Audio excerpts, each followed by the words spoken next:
வணக்கம் நேயர்களே. Thank you pastor for joining as.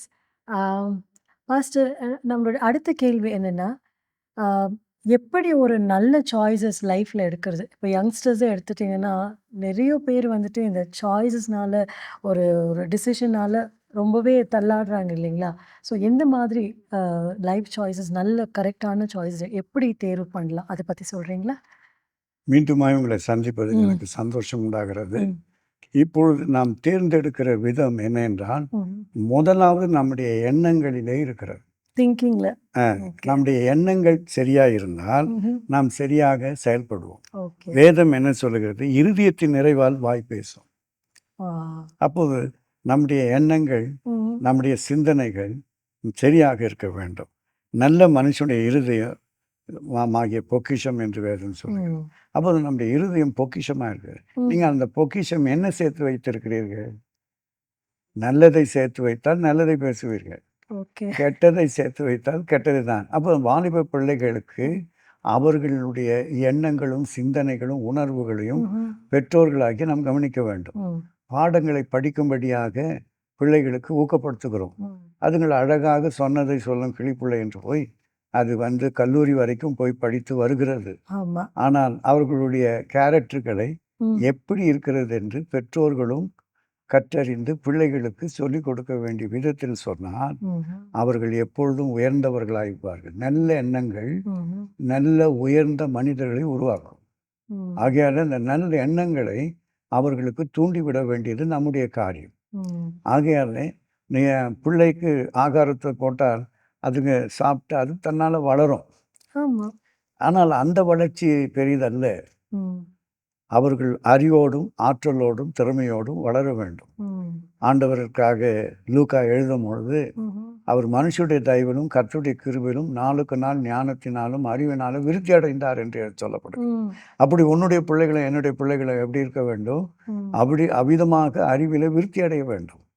அப்படி விருத்தி அடையும் பொழுது அவர்கள் உலகத்துக்கு ஒரு அடையாளமாக இருப்பார்கள். ம். கரெக்ட். நம்முடைய நாட்டின் தகப்பனாய் நின்ற நம்முடைய மகாத்மா காந்தி இயேசு கிறிஸ்துவினுடைய மலைப்பிரசங்கத்தை படித்து சாந்தமுள்ளவர்கள் பாக்கியவான்கள், அவர்கள் பூமியை சுதந்திரித்துக் கொள்வார்கள் என்று சொல்லும் பொழுது பிரிட்டிஷ் ஆட்சியை மத்தேயு 5ஆம் அதிகாரம் 5ஆம் வசனத்தில் சொல்லப்பட்டிருக்க வார்த்தையின்படி ம்ஹ்ம். என்ன செய்தார்?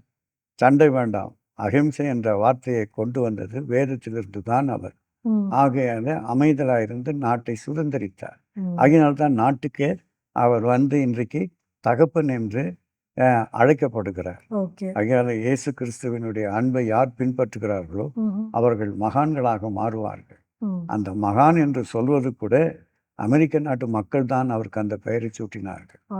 ஓகே. ஆகையால எதிர்த்து நின்றாலும் அவர் எந்த ஆட்சிக்கும் தன்னை உட்படாதபடி ம்ஹ்ம். சுதந்திரத்தை வாங்கி கொடுத்து அவர் சமாதானத்தை நாட அவர் கடந்து போய்விட்டார். ம். ஆகையால் அந்த நல்ல எண்ணங்கள் தேர்வு எடுத்துக்கொள்வது, எந்த தேர்வை எடுத்துக்கொள்கிறார்களோ ம். அதை கடைசி வரைக்கும் துவக்கி முடித்தால்தான் ம். அவர்கள் மகாத்மாக முடியும். அப்படி தேர்ந்தெடுக்கிற காரியம் உனக்கு என்ன? படிப்பிலையா? ம். உன் நாட்டுக்காகவா? இல்லை தன்னுடைய கிறிஸ்தவ ஜீவியத்திற்காகவா?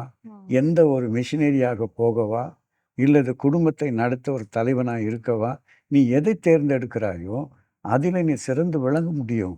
அதற்கு உனக்கு தேவையான ஒரு காரியம் நீ தேர்ந்தெடுக்கிற விதம் தான் இருக்கிறது. ம். அந்த தேர்ந்தெடுக்கிற விதத்திற்கு உனக்கு பக்குவமாக உனக்கு இருதயத்தை நீ பக்குவப்படுத்திக் கொள்ளும். வேதம் என்ன சொல்லுகிறது என்றால், உன் இருதயத்தை எல்லா காவலோடு காத்துக்கொள் என்று. அப்போ இருதயத்தில் என்ன நாம் வைக்கிறோமோ அப்போது அந்த தேர்ந்தெடுத்த நம்முடைய எண்ணங்களில், சிந்தனைகளில், நம்முடைய இரத்தத்தில் அதை உருவாக்கி கொள்ள வேண்டும். ம்.